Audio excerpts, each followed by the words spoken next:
is Hidden Killers Live with Tony Brueski, Stacey Cole, and Todd Michaels. We love to tell ourselves that justice ends at the verdict. But in America, justice often just kind of changes platforms a little bit. Bryan Kohberger can't leave his cell, but his story sure can. And in Idaho, that's where there's no son of Sam law. That story could make him money. Free speech is sacred, but freedom to profit from murder? That's not right. That's an oversight. Eric Faddis is joining us to discuss, former prosecutor and defense attorney. Eric, when you hear that convicted killer, Bryan Kohberger, could legally make money off of his story, off of his crimes, what's your first reaction as a prosecutor or just as a human being? Yeah, Tony, I mean, when you go out and slaughter innocent people, you shouldn't be entitled to some kind of benefit for that, some kind of monetary windfall for those horrible misdeeds. And so that's my initial impression. I think that's how a lot of society sees it. You know, on the other hand, there are interests regarding free speech and that kind of thing. And so it's sort of a balance that the courts and legislators have to look into. And it looks like it wasn't adequately looked into, at least in Ohio. And the thing is, with the Son of Sam laws, it's kind of a quilt of it across the United States. Every pattern, every square, a little bit different in terms of what it allows for and what it doesn't allow for. And some patches of that quilt are just blank. And that would be what Idaho is. There's nothing there. No thought put into it because there's never been legislation on the books for it. And where it is on the books, a lot of places it's been watered down, it's been changed, it's been this, it's been that. Some have stronger ones, some have weaker ones. Idaho never passing one in general. I mean, walk us into what that means in plain terms. What's legally allowed and what shouldn't be in Idaho? Yeah, you know, Tony, I mean, these laws have come about. The Son of Sam law came about in New York, where they had a mass killer, the Son of Sam. He wanted to profit off his crimes by writing a book, and they said, hey, no, you can't do that. You know, I'm not sure Idaho perhaps envisioned that they might have some mass killer who might want to do this there. Perhaps they should have, but they didn't. What it means, Tony, is that at least as the law stands right now, Kohberger could write a book. He could write a tell-all. He could receive monies from that tell-all, and that could make his lifestyle better while in prison for the rest of his life, substantially better, potentially.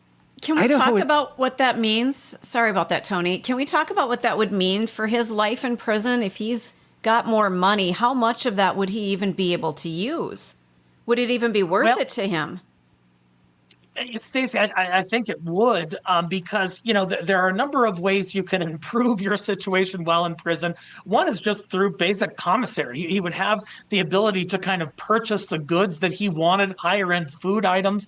One thing that can do is that can be used as money in prison, and he can make trades. He can gain loyalty and power and influence potentially, and protection as well. On top of that, you know, he could send money to other inmates. I mean, just talking hypothetically, but possibly prison gangs to try to get protection therefrom, to try to get them to do things he wanted them to do. And so there is really a cascading effect of such an inmate receiving substantial funds, even though they are locked up. So there's no limit on how much he can use per month, that kind of thing.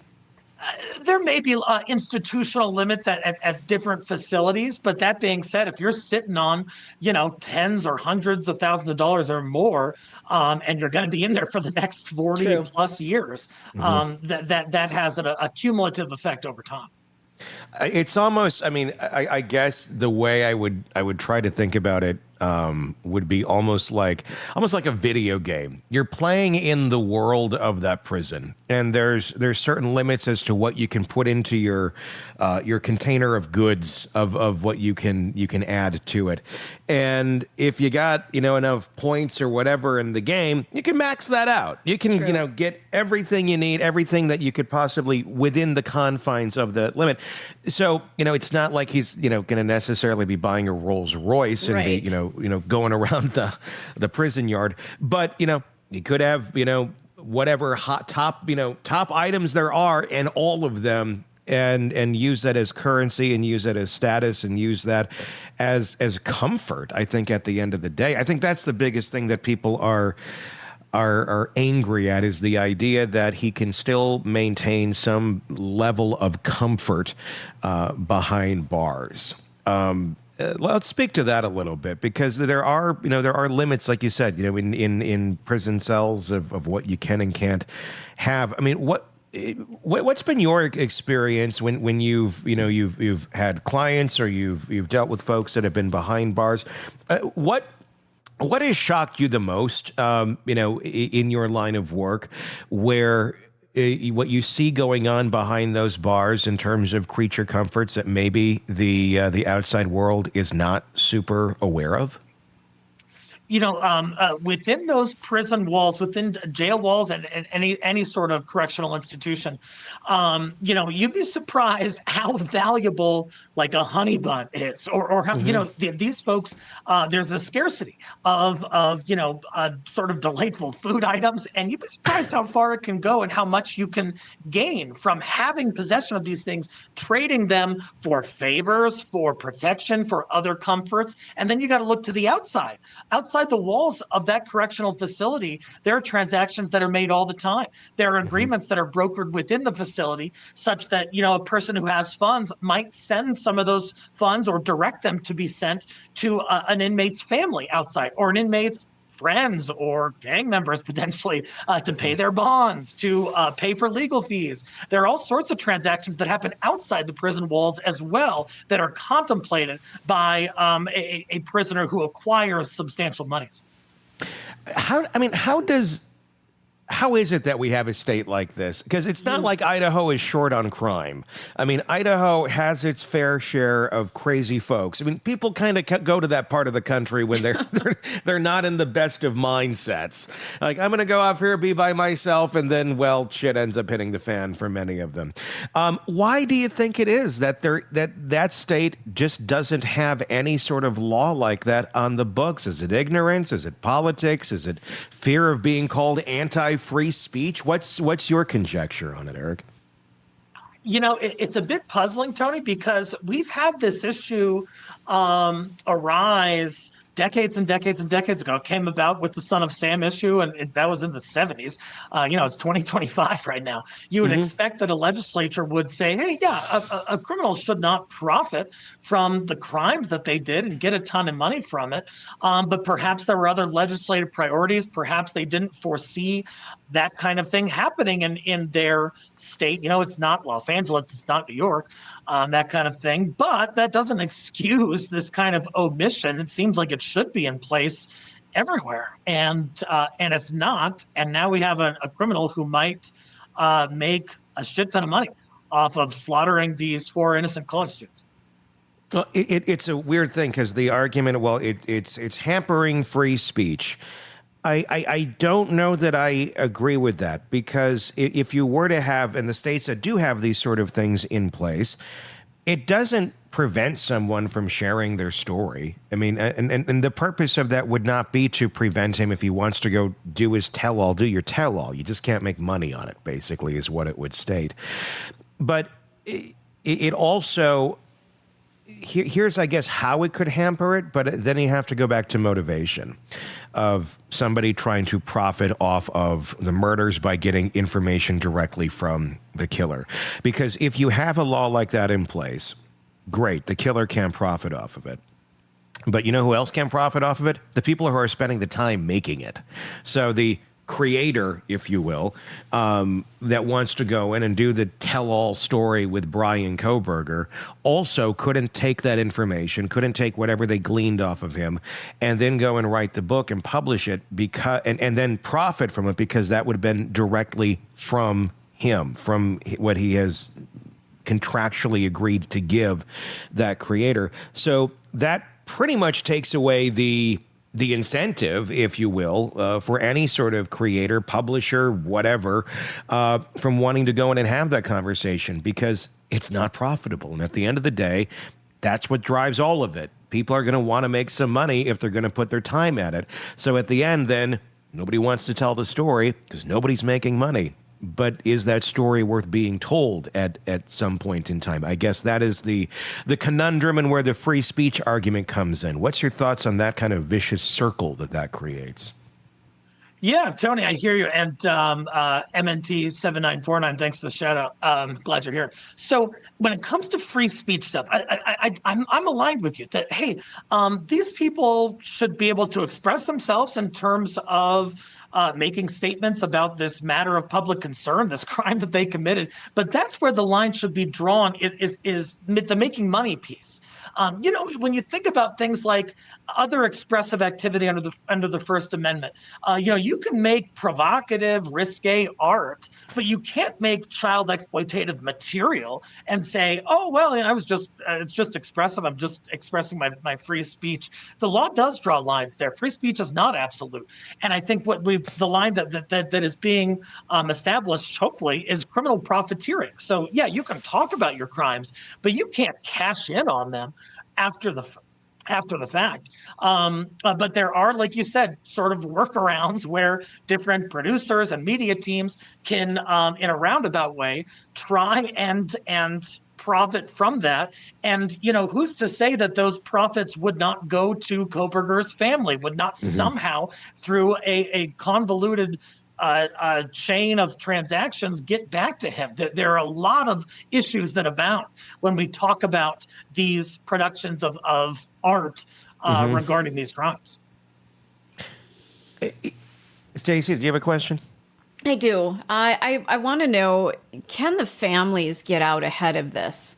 Can they file some sort of preemptive injunction before things happen, or do they have to wait, almost like, we'll put up the stop sign after a bunch of people die at the intersection kind of a concept? The thing is, Stacey, they would have to have a law on which they could hang their hat, on which their motion or request to the court or whomever would be based. And when you have in Idaho a lack of such a law, they can't just go and say, hey, this would be terribly unfair. You guys shouldn't allow this. They kind of need a legal mechanism by which they could bring that to some kind of arbiter like a court. And no such legal mechanism appears to exist in Idaho. So the family do have other roundabout civil remedies that they could try to sort of obstruct Kohberger's ability to get money from this. But in terms of a direct legal path to say, hey, stop this guy, I don't think they got it. Damn it. I mean, how has this worked in other states when they are realizing, oh, shit, this guy could start making some money on this? Obviously, if there is legislation in place, it's there. But, is this something where they can get out ahead of it in other ways in terms of getting something in place? And if they were to say, get some sort of legislation in place, it says you can't profit from this, would it be applicable to only cases going forward after that? Or would it be applicable retroactively towards Kohberger? So that would depend in part on the nature of the legislation, the provisions therein. Legislators can put in provisions for retroactive application, and there are sometimes some legal challenges to such a provision.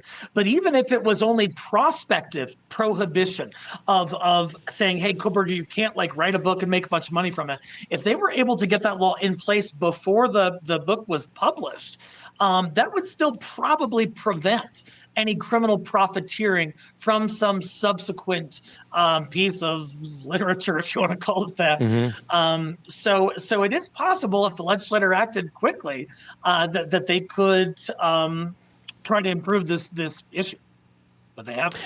Is there an argument here where it would discourage, not want to say exploiting the case, but studying the case? Because it all comes down to how the case is being looked at. For example, Catherine Ramsland's book about BTK.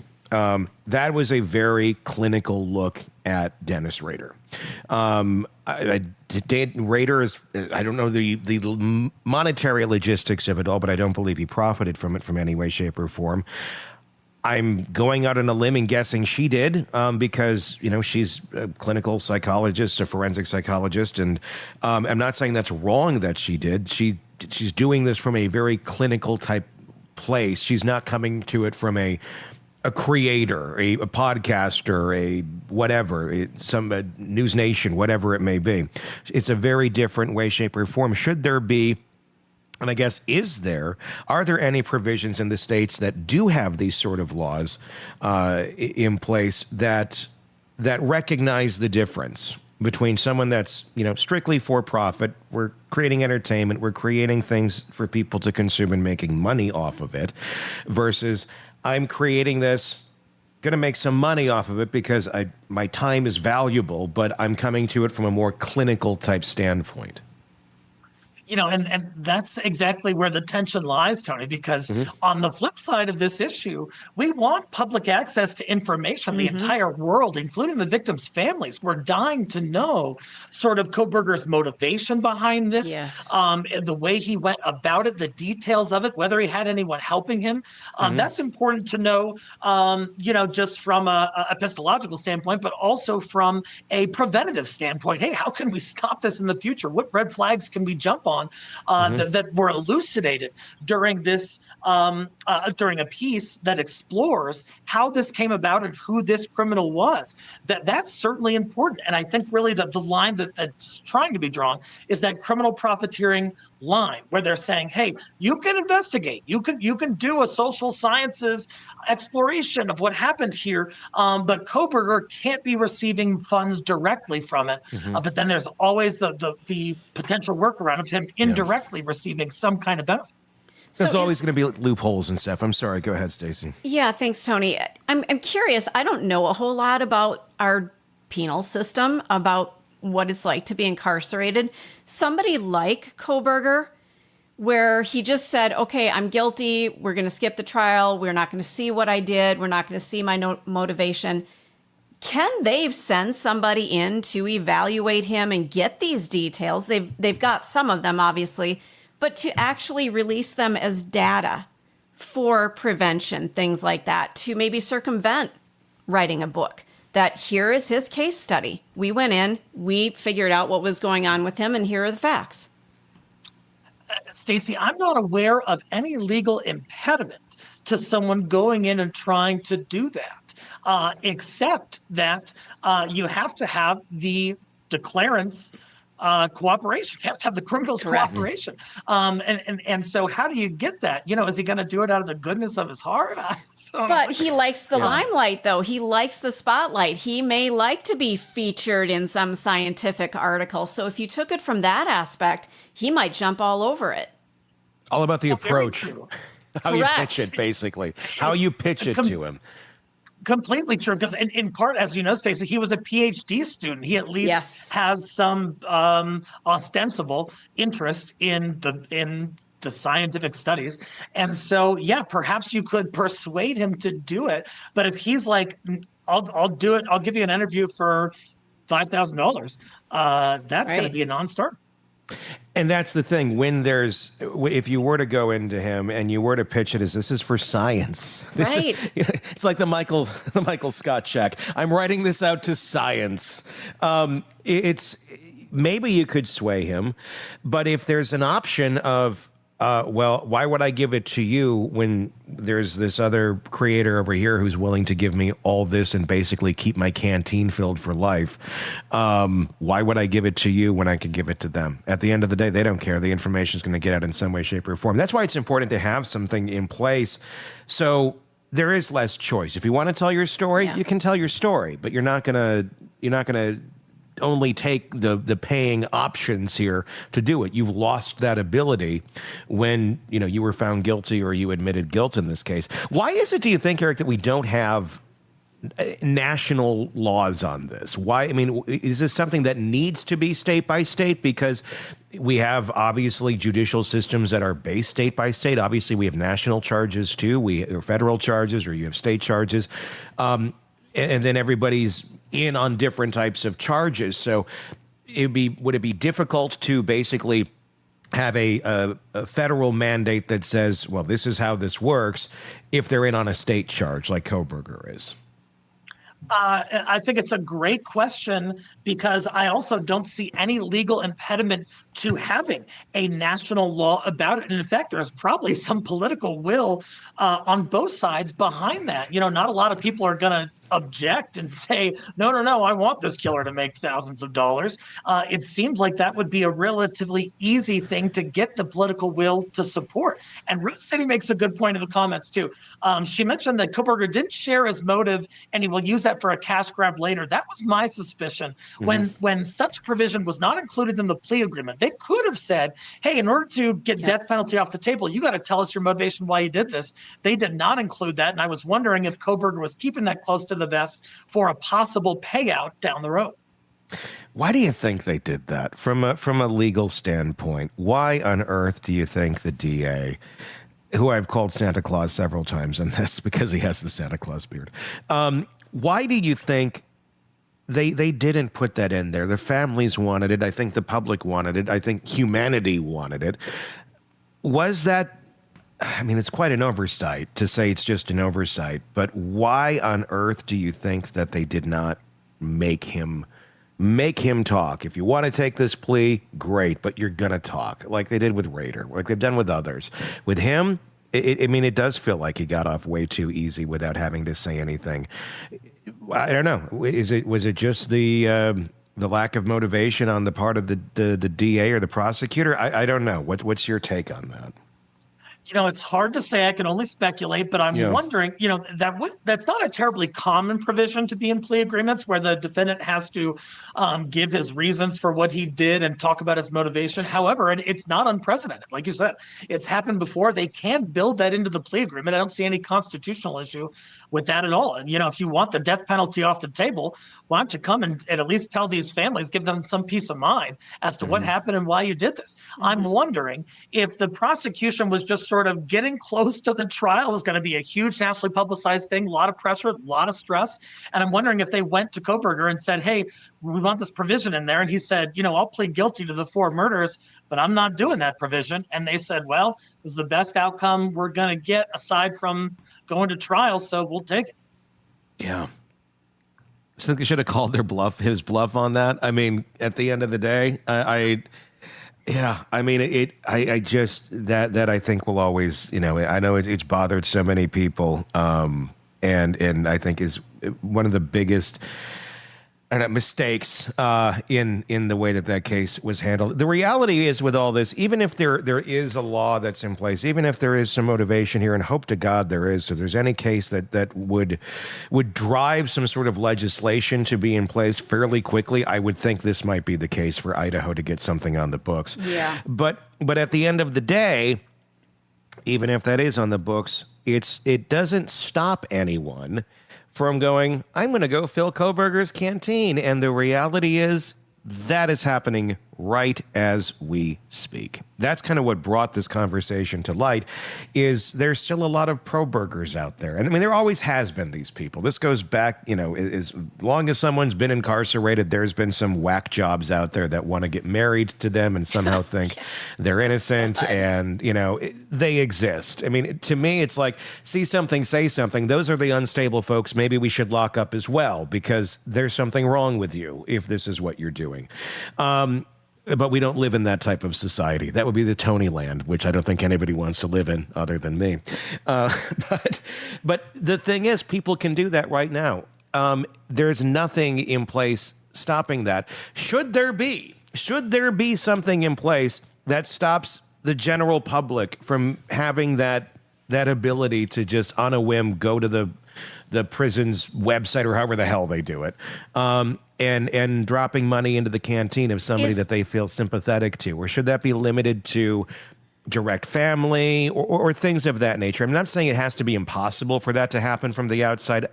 They are human beings. There should be some level of this of where you could help someone that maybe be blood connected to you. But I don't know what that line is or where you would actually put that. This is really a possibility, Tony. I didn't know this. That you can do it right now. That's what brought this conversation on. But I get that. But like, you and I could just go put money in his canteen. Yes, we could.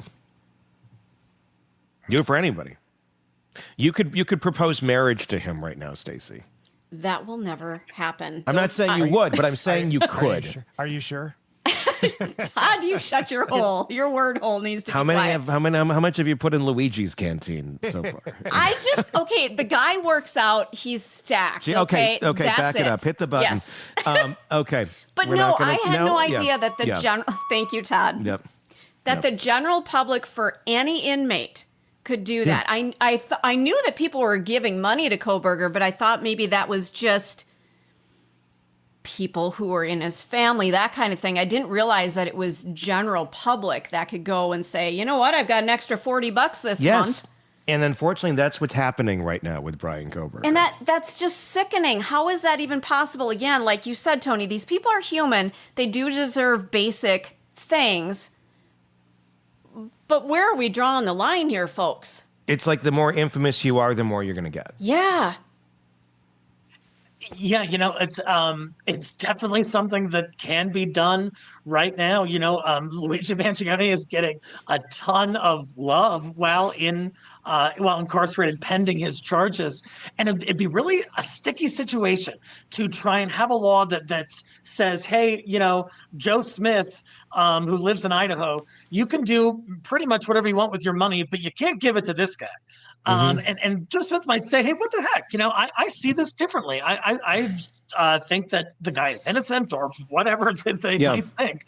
And people are entitled to have, positions that are wrong and to take action on those positions. So I think the workability and the enforcement of such a law would be problematic. However, I think you could probably prohibit funding any sort of criminal profiteering, but then how do you distinguish, hey, no, I was just giving him money for the honey buns and not this, to set up this future media piece he wants to do? That would be tough as well. Well, I mean, and maybe that the policing of it is what it is. It is limited. There is only so much you can spend on your canteen on a weekly basis or day or whatever it is. Most prison systems do have that where it's X amount. You can't like buy out the fucking canteen. Right. You can't have like $100,000 sitting there. And then become the canteen. Yeah.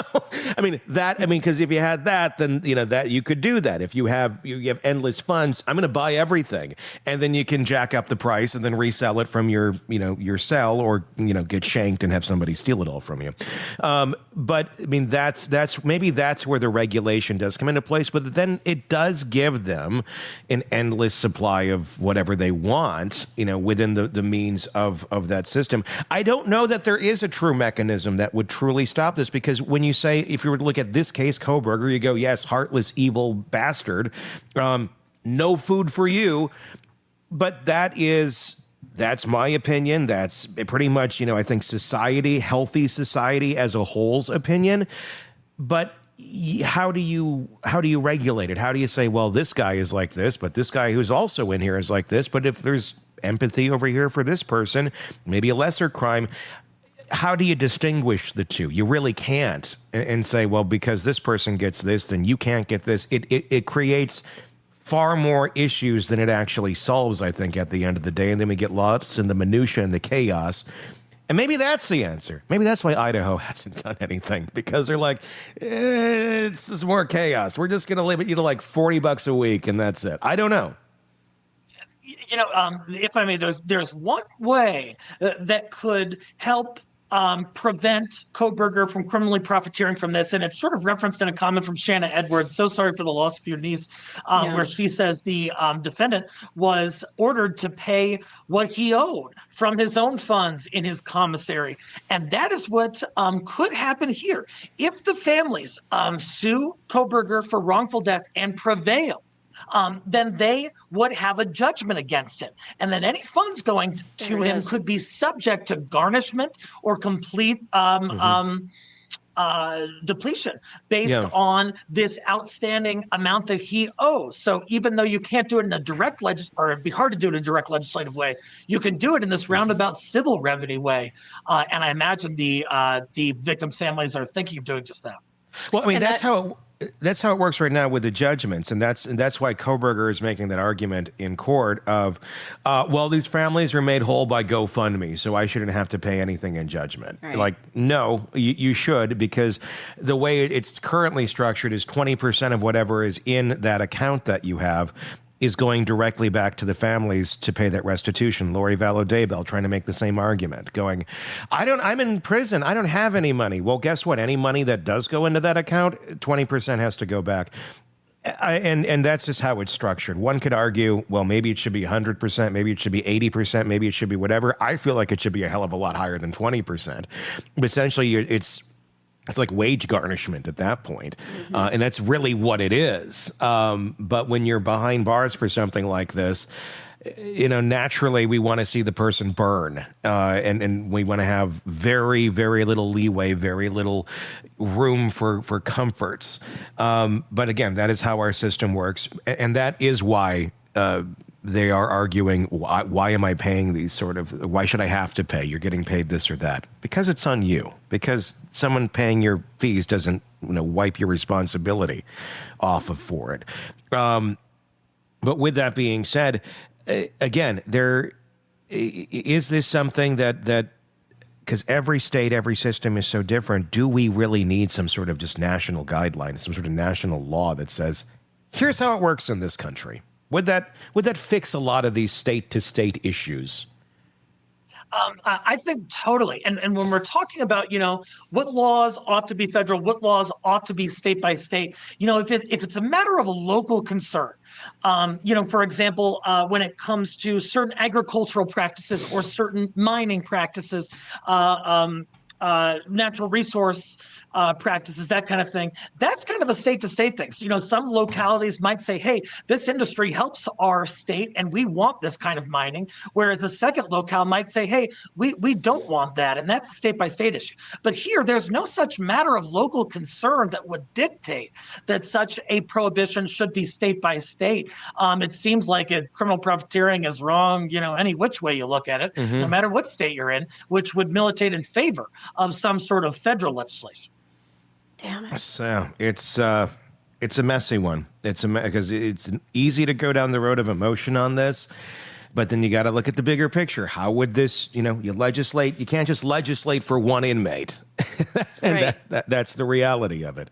So is it good for the greater good, or is this just legislating out of vindictiveness towards one person? Because that's never going to be an effective route of doing anything.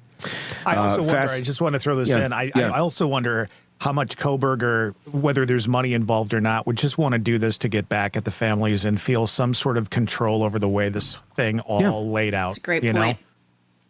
I think that's what it's all about at the end. It's all about control. That's the one thing that feeds him, and this is the one little place he still has ability to have some control in, unless there is some action taken. So if anybody is angry about this right now and you are in Idaho, you got to call your legislators. Yeah. You got to let them know you want something to change, because they're not going to listen to people from outside of Idaho, number one. If you're in Idaho and you think this is crazy, then do something about it. Do something about it. Be on offense. Let's not be reactionary on this. Let's try and do something about it. You're not going to solve everything. A roadblock is a roadblock. A speed bump is a speed bump. It's better than nothing. And it feels like there should be something there, because right now it's pretty much free game for Bryan Kohberger if he wants to make some money on this, which is pretty sick. But it is reality, and it's good with dealing with reality on reality's terms. Want more on this case and others? Then press subscribe now and don't miss a moment of true crime coverage from Tony Brueski and the Hidden Killers podcast.